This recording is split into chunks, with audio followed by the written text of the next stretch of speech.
Grandfather Heinrich seemed like any quiet old German immigrant. His grandchildren smiled at him warmly as he quietly said, "I liberated an SS camp in 1944.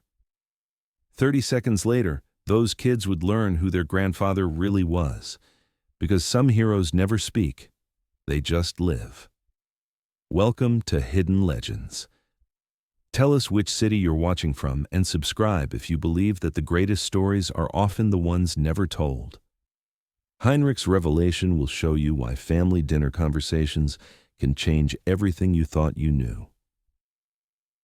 The Mueller family gathered every Sunday at Heinrich's modest home in suburban Milwaukee, continuing a tradition that had lasted 15 years since his wife's passing. At 89, Heinrich was the family patriarch whose quiet presence anchored 3 generations of German Americans who'd built successful lives far from the homeland their grandfather had fled decades earlier. Heinrich's great-grandchildren saw him as a gentle old man who made wooden toys in his basement workshop and told stories about the old country in heavily accented English.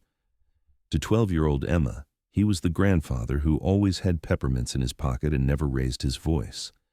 14-year-old Jake appreciated Heinrich's patience when teaching him woodworking, though he sometimes wondered why his great-grandfather's hands shook when certain topics arose.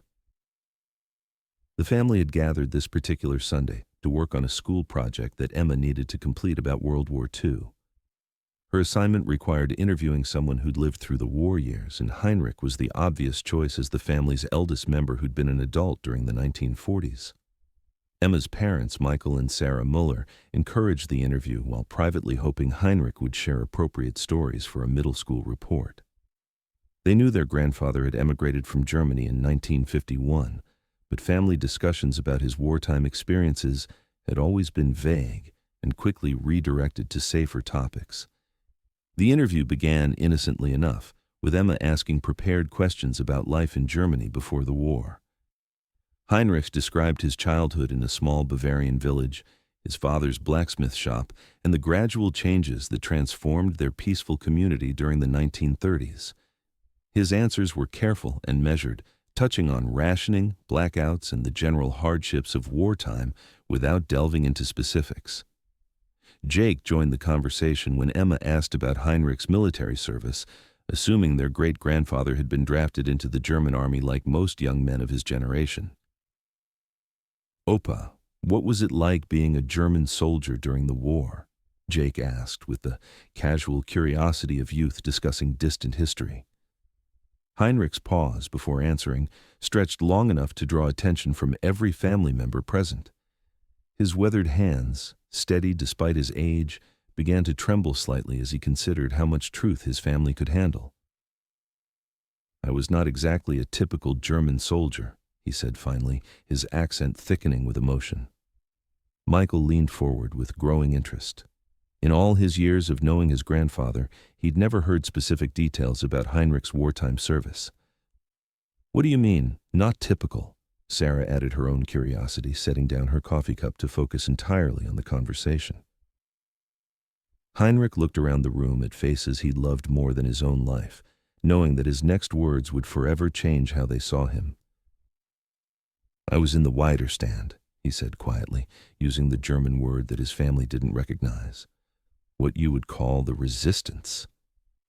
The room fell silent as family members processed this unexpected revelation. Emma's school project had suddenly uncovered family history that no one had suspected.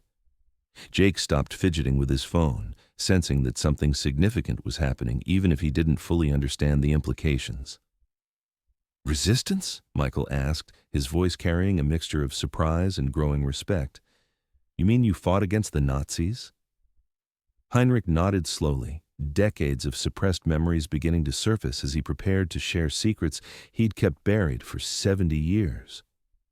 "Not at first," Heinrich explained, his voice gaining strength as he committed to telling the truth. "In 1943, I was Wehrmacht, regular army stationed in Poland, but I began to see things that made me understand what we were really fighting for, and it was not the Germany I loved." Sarah reached across the table to take Heinrich's trembling hand, offering support for whatever was coming next. "What kinds of things?" she asked gently, sensing that her grandfather was approaching memories that had haunted him for decades. Heinrich's answer came slowly, each word carefully chosen to convey truth without overwhelming his young audience. I discovered that some of our officers were not soldiers, they were monsters. They were doing things to innocent people that no human being should ever witness, much less participate in. Emma looked confused, her 12-year-old understanding of World War II limited to textbook descriptions of battles and dates. "What do you mean, Opa?" "What were they doing?" Heinrich glanced at his granddaughter's parents, seeking permission to share details that would shatter her innocence about human nature. Michael nodded encouragement, recognizing that this moment was too important for sanitized half-truths. "She's old enough to learn about real history, especially family history." Heinrich took a deep breath and continued with the burden he'd carried alone for 70 years. "There were camps," Heinrich said, his voice barely above a whisper. "Places where they sent people who were considered undesirable. Jews, political prisoners, anyone who opposed the regime. What happened in those places was evil, beyond anything you can imagine." Jake had studied the Holocaust in school, but hearing about it from someone who'd witnessed it firsthand created an emotional impact that no textbook could provide. "You saw concentration camps?" he asked, his teenage bravado replaced by genuine shock. Heinrich nodded gravely. "I saw Treblinka in 1943. I was part of a supply convoy that delivered materials to what we were told was a work camp. What I saw there changed me forever. People who looked like skeletons, guards who treated human beings worse than animals, smoke that came from places where smoke should never come from." The family sat in stunned silence as Heinrich described scenes that Hollywood couldn't capture and history books couldn't convey.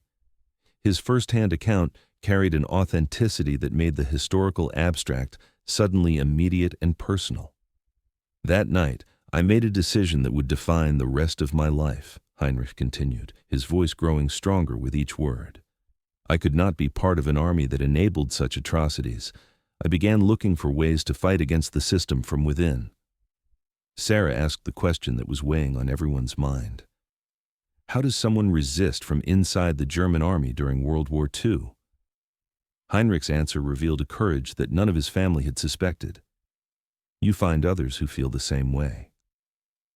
There were more of us than people realize, soldiers and civilians who could not accept what Germany had become.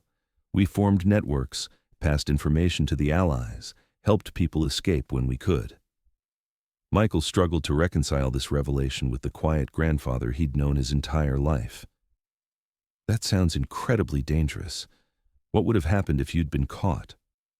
Heinrich's laugh carried no humor, only the bitter knowledge of friends who hadn't been as fortunate. "Execution, if we were lucky. Torture first, if we were not. I lost many good friends who were discovered. Good Germans who died because they chose to remain human when the world had gone insane." The weight of survivors' guilt was evident in Heinrich's voice as he remembered comrades who'd paid the ultimate price for their resistance.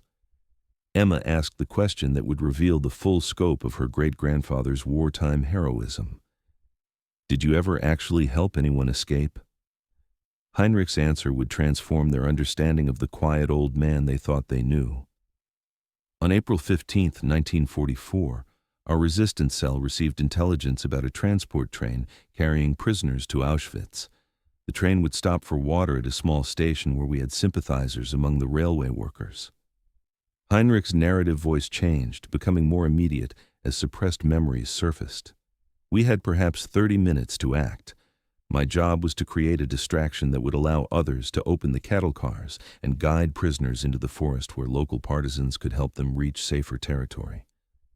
Jake listened with amazement as his great-grandfather described a covert operation that could have come from a Hollywood movie, except that this was real family history. "How many people did you save?" Heinrich's answer carried pride mixed with regret for those they couldn't help. 43 people escaped that night. Men, women, children who would have died in the gas chambers if we had done nothing. But the train carried over 200 prisoners, which means we failed to save 157 human beings. The mathematics of resistance that Heinrich presented stunned his family into silence. Their grandfather measured his wartime heroism not by the lives he'd saved, but by the lives he'd failed to save. His moral accounting revealed a conscience that had tormented him for 70 years. Michael found his voice first. "Grandfather, you saved 43 lives at the risk of your own. That's not failure. That's heroism beyond anything most people could imagine." Heinrich's response revealed the complex psychology of wartime resistance. Son, when you live through something like that, the ones you save bring you joy, but the ones you cannot save haunt your dreams forever. Every one of those 43 people went on to live full lives, have families, contribute to the world, but I still see the faces of the ones who didn't make it out. Sarah wiped away tears as she processed the magnitude of her grandfather's sacrifice and the burden he'd carried in silence. "Why did you never tell us this before?" Heinrich's explanation revealed the complicated relationship between heroism and survival. Who would believe that a quiet old German immigrant was once part of the resistance? And what good would it do? My war ended 70 years ago, but the guilt and the memories never fade completely. Emma asked the question that showed she understood the deeper implications of her great-grandfather's story. Are there other people still alive who you helped save? Heinrich's smile was the first genuine happiness he'd shown during the entire conversation. 3 of them found me after the war ended. One family emigrated to America in the 1960s, another moved to Israel. They sent me pictures of their children and grandchildren, people who exist because we acted when action was required. The revelation that Heinrich maintained contact with Holocaust survivors he'd rescued added another layer to the family's understanding of their patriarch's hidden history. Their quiet grandfather had been a wartime hero whose actions had literally created future generations. Jake asked the practical question that revealed his growing maturity. How did you escape Germany after the war if you were part of the resistance? Heinrich's answer explained his journey from resistance fighter to American immigrant. The Americans were looking for Germans who had opposed the Nazi regime. My resistance activities were documented by Allied intelligence, which made immigration possible. I came to America not as a refugee, but as someone who had earned the right to start over. As the afternoon ended, Heinrich's family saw him with completely different eyes. The quiet grandfather who made toys and told gentle stories had been a resistance fighter who'd risked everything to save innocent lives.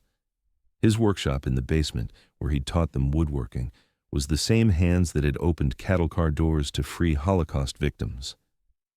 Emma's school project had become a family treasure that would be passed down through generations. Jake understood that his great-grandfather's courage during humanity's darkest hour set a standard for moral behavior that would guide his own life decisions.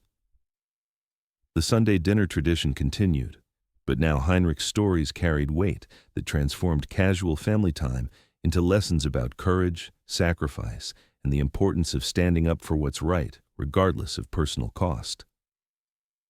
The quiet old man they'd taken for granted had been a hero hiding in plain sight. Where are you watching from today? Tell us in the comments about a time when you discovered hidden heroism in your own family.